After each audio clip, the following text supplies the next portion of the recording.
자, 그러면 이제 써야죠. 이제 불리고, 네, 불리고. 네.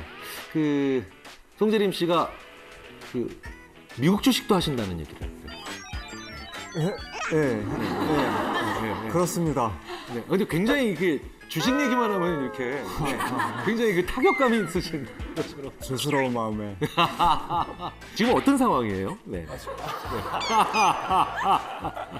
한동안 좀 안 좋아서 장마는 좀 피한 것 같거든요. 그래서 보수적으로 네. 해서. 근데 되돌아보니까 이미 반쯤 젖어 있더라고요. 이 정도면 녹화를 나오지 말았어요. 그냥 사실은 주식에 대해서 저렇게 메타포, 은유적인 표현을 쓰신다는 건 굉장히 많은 정신적인 고통이 쉽지 않죠. 네, 쉽지 않아요. 네. 나는 왜 이렇게 수익 내기 어려울까? 네. 사실은 여기에 심리학자들이 많이 얘기하는 게 바로 뭐냐? 뉴욕의 택시기사 연구입니다. 네. 뉴욕의 택시기사들의 운행 패턴을 분석하니까 되게 재밌는 패턴들이 나오더라는 거예요. 사실은 이 연구가 왜 시작됐냐면 뉴욕에서 택시 잡기가 왜 이렇게 힘들까? 뉴욕에서 택시 잡기가 왜 이렇게 힘들까? 네. 왜 그런가 봤더니 우리 이 뉴욕의 택시 기사들께서 손님이 많은 날 이때는 영업을 빨리 끝냅니다. 근데 손님이 없는 날에는 늦게까지 일을 해요. 왜일까요? 자기 목표액이 손님이 많은 날은 일찍 달성되거든요. 네. 그러니까 영업을 빨리 마치고 집에 들어가서 놀거나 아니면 뭐 가족들이랑 밥 먹고. 근데 손님이 적은 날은 자기 목표액이 안 채워졌죠. 그러니까 택시기사들이 점점 더 많이 일을 하고 계신 거예요. 그러니까 악순환이 반복된다는 거예요. 손님들이 많은 날, 이런 날에는 오늘 좀 많이 일하자. 손님이 좀 없는 날은 오늘은 많이 해도 잘 안 될 테니까 그냥 포기하고 일찍 들어가서 쉬자. 이렇게 되는데 그렇게 하지 않으시고 정확히 반대로 한 거예요. 네. 슬슬 이제 주식 투자와의 연관성이 지금 슬슬 보이기 시작하실 겁니다. 네. 자, 그러니까 A 주식은 20% 지금 수익이 났고 상승해서 B 주식은 20% 하락했어요. 자, 어느 걸 파시겠습니까? 네, 라고 하면 대부분 실제로 보면 A를 팔아요. 왜? 20% 수익이 났거든요. 그런데 대부분은 계속해서 수익이 나는 건 놔둬야 돼요. 네. 근데 손실이 고통스러우니까 20% 손실이 난 주식을 오히려 못 파는 거죠. 네. 대부분 패턴을 보면 현재 계속해서 수익을 내고 있는 것은 뭡니까? 장기적으로 더 보유할 만한 것들이고, 그리고 어느 정도 시간이 지났는데도 잡고 하락하는 거는 이제 보유할 가치가 없는 경우가 많은데 우리가 반대로 하는 경우가 많다는 거예요. 반대로. 네. 그래서 우리가 손실을 그만큼 싫어한다. 뭐에 대해서 손실을 보는 걸 너무너무 싫어한다라는 거죠. 파는 순간 뭡니까? 내가 손실을 인정하는 순간 확정이니까요. 자, 그렇다면 두 번째로 또 다른 또 많이 궁금해하시는 것 있죠. 제대로 하는 데는 투자가 뭐냐? 네. 투기와 투자의 차이 어떻게 저희가 설명하느냐 그부터 말씀드릴게요. 투기와 투자는요, 도박과 게임과 비슷해요. 도박할 때는요, 게임할 때랑 뇌가 다르거든요. 도박할 때의 뇌를 보면 뇌를 거의 안 써요. 머리를 거의 안 써요. 다만 갑자기 좋은 결과가 나왔을 때 보상중추, 즉 쾌감중추만 꽉 떠요. 언제겠습니까? 오광 떴을 때. 네. 그러니까 도박의 룰은 간단하잖아요. 네. 도박은 대부분의 사람들이 반나절이 아니라 단 1시간도 안 돼서 대부분의 룰은 간단하기 때문에 배울 수 있어요. 그래서 도박은 어느 정도 익숙해지자면 2, 3일만 지나도 머리를 안 씁니다. 근데 게임을 할 때는 굉장히 뇌가 많이 활동해요. 왠지 아세요? 게임을 할 때는 우리가 일반적으로 계속 하는 만큼 변화가 생기고 점수가 바뀌고 그렇기 때문에 머리를 엄청 써요. 네, 게임을 할 때 보면 오히려 쾌감 중추는 별로 안 떠요. 활성화를 잘 안 합니다. 그러니까 사실 뇌의 입장에서 보면 게임은 노동이에요. 상당한 노동이에요. 그래서 게임 자녀 있으신 분들은요, 아이가 게임을 많이 했어요. 그러면 자 이제 게임 그만하고 공부해. 이런 뭐예요? 삽질 그만하고 곡괭이질해. 이거랑 똑같은 거예요. 그러니까 삽질을 계속했으니까 뭐 해야 돼요? 곡괭이질 다 하기 전에 쉬어야죠. 네. 한 번은 그런 부모님이 돼보시는 것도 어떨까 싶어요. 이게 바로 투기와 투자의 차이예요. 투기는 머리를 안 쓰는 거예요. 오로지 수익률만 보는 거죠. 그렇죠? 근데 게임은 왜 재밌는 줄 아세요? 과정을 즐기기 때문이죠. 네.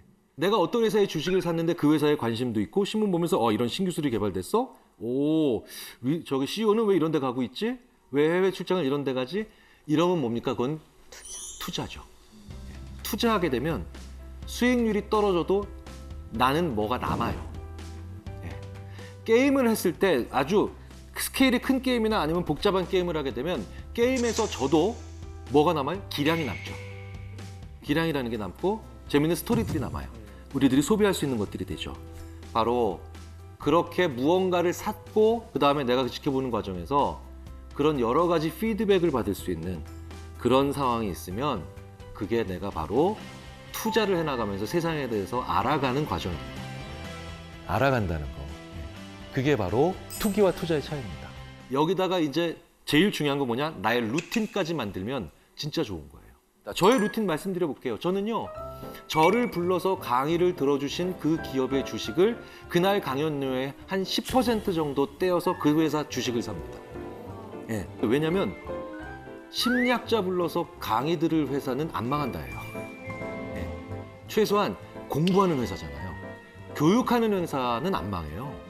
그래서 저는 이렇게 저만의 루틴을 만들어서 지난 15년 동안 해서 조금씩 산 겁니다. 네. 이게 바로 무슨 얘기냐?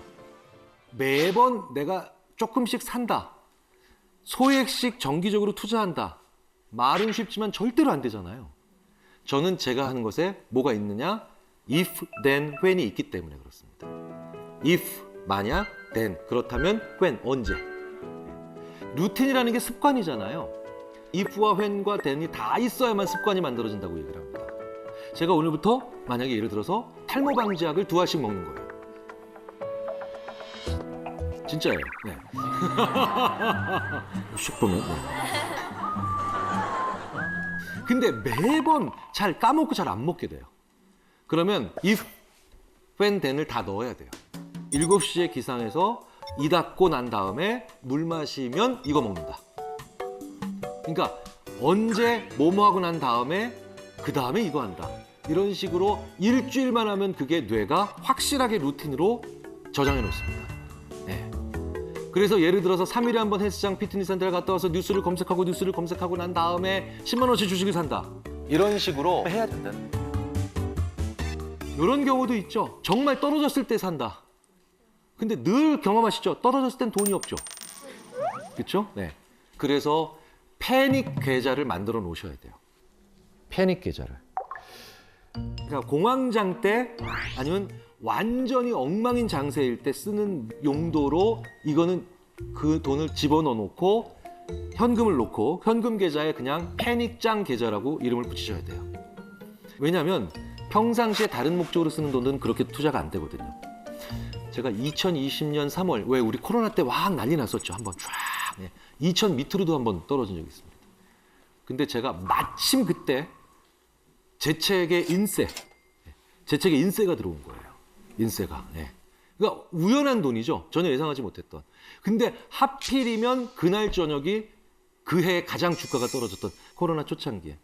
그거 딱 보고 오! 그러니까 뭡니까?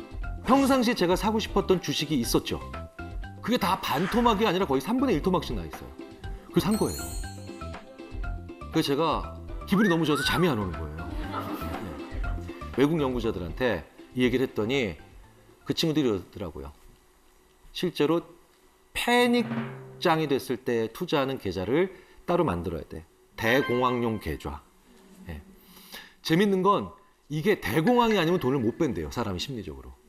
그건 당연합니다. 왜냐? 사람이 우리 딸 결혼자금 500만 원, A은행, B은행, 우리 아들 대학 등록금 500만 원 붙여놓으면 되게 웃긴 건 둘 다 500만 원이죠.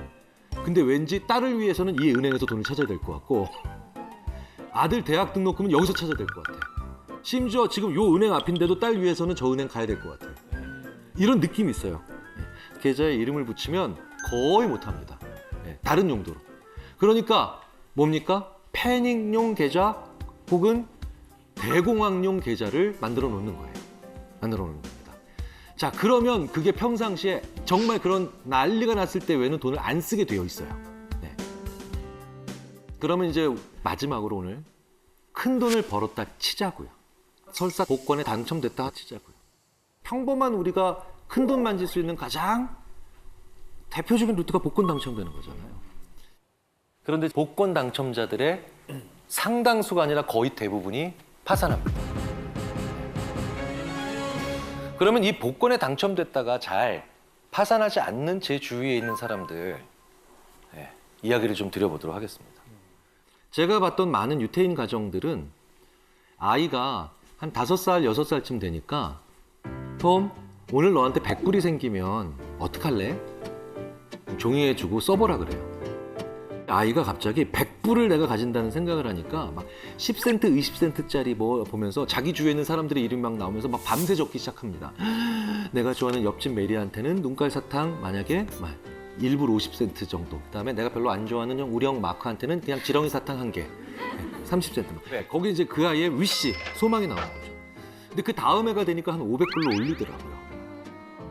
그 다음 해가 되니까 1000불, 2000불, 10,000불 이런 식으로 가면서 제가 참 인상 깊었던 장면 중에 하나가 내가 미국에서 유학 시절에 제 친구 이제 저한테는 2년 후배죠. 2년 후배인 이 유태인인 친구가 왔는데 책 한 권을 가져왔는데 이렇게 종이가 계속해서 한 번에 재본된 게 아니라 여러 세월에 걸쳐서 작성된 종이가 하나에 그냥 재본된 거예요. 그래서 이게 뭐야 했더니 리사의 위시리스트라고 돼 있더라고요.